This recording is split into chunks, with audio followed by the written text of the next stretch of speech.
welcome back to Trees and Turtles. My name's Imogen and in today's video I'm sharing how to stop wasting your 20s. If you're not already subscribed, make sure to do that, give this video a thumbs up, follow me on Instagram and let's get started. Okay, the first thing I want to say is this title was it was deliberately provocative. I want you to click on this video and be like, hey, no, I'm not wasting my 20s. And I'm here to tell you that you are, and I am as well. We are both wasting our 20s, okay? And here is why.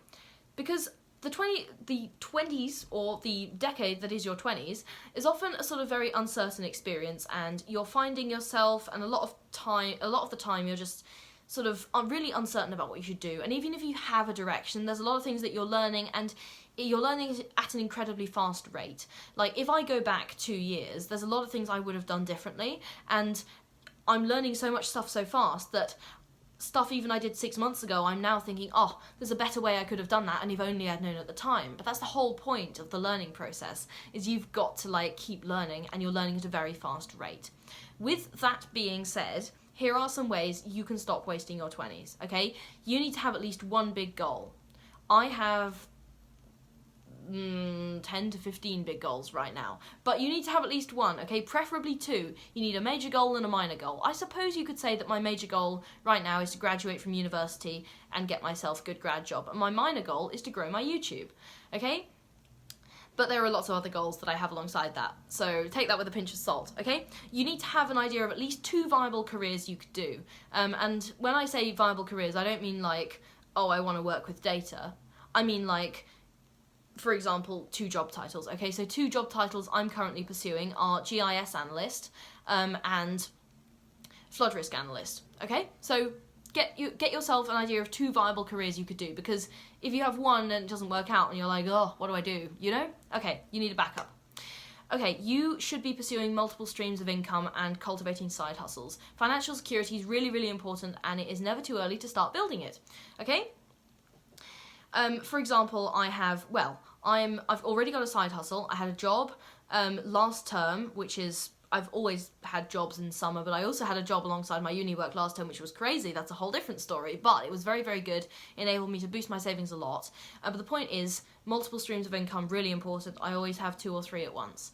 I'm working on monetizing this channel this year, so that should be another stream of income. But anyway, the point is, look for side hustles everywhere, because it is never too early to start being financially independent. Okay? You need to always be learning and upskilling whether you go to uni or not, and in many ways this is more important if you don't, because employers love practical experience regardless. Okay, during my time at uni I have done at least 2 work experience volunteer type placements. I've also done an internship which involved scientific research.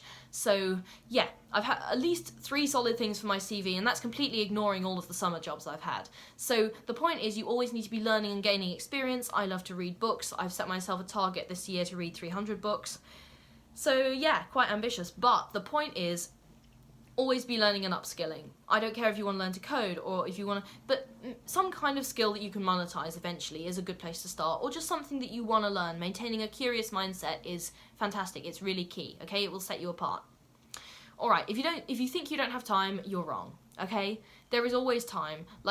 Unless you're an an A&E doctor, okay? You're a first responder, you're a paramedic, alright, maybe you don't have time, okay? I'll hold my hands up and say, you're doing a fantastic job, okay? You probably don't have time. But for the ordinary person who's on their phone 2 hours a day, yes, you absolutely have time, okay? Get off your phone. If you're addicted to anything, you need to be aware of it and probably take steps to end the addiction. So yeah, this can be quite a prickly topic for some people. For me, I should start with the fact that I definitely had an alcohol problem in my first year of university. And when I say that, I don't mean I was an alcoholic, because I was never an alcoholic. But I was using it as an emotional crutch, and I realised that, fortunately, and I stopped that, and now I'm at a good place with alcohol. I can have a drink and then stop, right? So I've developed a healthy relationship with alcohol, but I went overboard a little bit in my first year. So any kind of addiction or developing addiction is something you need to be aware of and keep tabs on it, and I'm not saying this to judge you, because I've been there, but yeah, just any kind of thing that you're becoming dependent on or you're using as a crutch is potentially concerning, and you should at least self-reflect, is what I'm saying. Okay, and that brings me neatly onto my next point, which is that self-reflection is key, okay? Always keep reflecting on your actions and thoughts to increase your self-awareness and make yourself like a more considerate and more considerate and considerate person, okay? There's two different things. Being a considered person means you think about like the consequences of your actions, you plan. Being considerate obviously means you're kind to people and you think about what their thoughts and feelings might be, okay? So both. You need self-reflection. I journal. It doesn't have to be journaling, whatever. All right. Get rid of anyone from your life who makes you feel like shit. Like, I don't care, they have to go. They make you feel bad, you either communicate with them and say, hey, that's really mean, cut it out, or, I'm sorry to say it, but you cut them out, okay? Because you are worth too much to be suffering from toxic relationships. And sometimes you are the toxic person, and that's where self-reflection comes in. Always be improving, okay? Sometimes you're both toxic, and then it really doesn't work. Anyway, they have to go.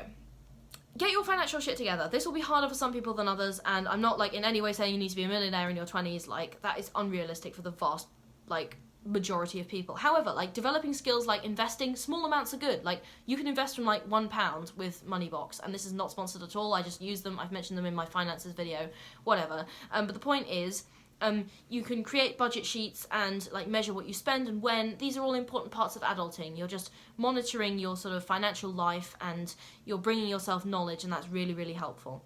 Okay? Basically, learn as much as possible, do what you can. Okay? Anything is good. Your opinion is ultimately the only one that matters. Okay? I don't mean ignore your boss or your lecturers or stop listening to your partner. But none of these people can tell you what's the best for you in your life. So you're the one who chose to take the job, you're the one who chose to go to uni, probably, and you are the one who chose to start a relationship. So if you want to listen to these people, that is ultimately your decision, okay? But listen to yourself, because the relationship with yourself will be the longest and closest of your life, whether you like it or not. So you might as well get used to listening to yourself. Listen to your gut, okay? Take care of your health. You can get back on track at any stage in your life, but in your 20s, you have time on your side, okay? So skincare, drink enough water, eat healthy, exercise, sleep, okay? It's boring, but it works, okay? Like, a case in point, my granddad is 85, and he regularly does parkrun, where he is in, like, the top 3, I think, in his age category for finishing time. So he's a very, very fast runner, and he's very capable, and he's extremely healthy, and that is because he has taken care of his life, of his health all his life, and he's like a role model for me. Like, I think he's amazing, and I would love to be in as good shape at 85 as my granddad is. And my final point is a little bit controversial, but stop being a boring person, okay? If you want to stop wasting your 20s, you gotta have something interesting about you, okay? Nobody cares that you like to, whenever I see a dating profile with like, oh, I like to hang out with my friends, or I see a personal statement with, I like to read books, that tells me nothing about you, okay? Everybody likes hanging out with their friends, everybody likes going to concerts, watching sports, whatever, okay? Everyone likes it. What makes you unique, okay? I know this is kind of an unpopular thing to hear, and there's nothing wrong with having basic hobbies, but find something that makes you unique. And you will probably already have something that makes you unique. You're probably just afraid to, like, show it because you're afraid people are going to be like, oh, that's weird. But what makes you weird makes you interesting, okay? So find a hobby, and don't just do it to be interesting.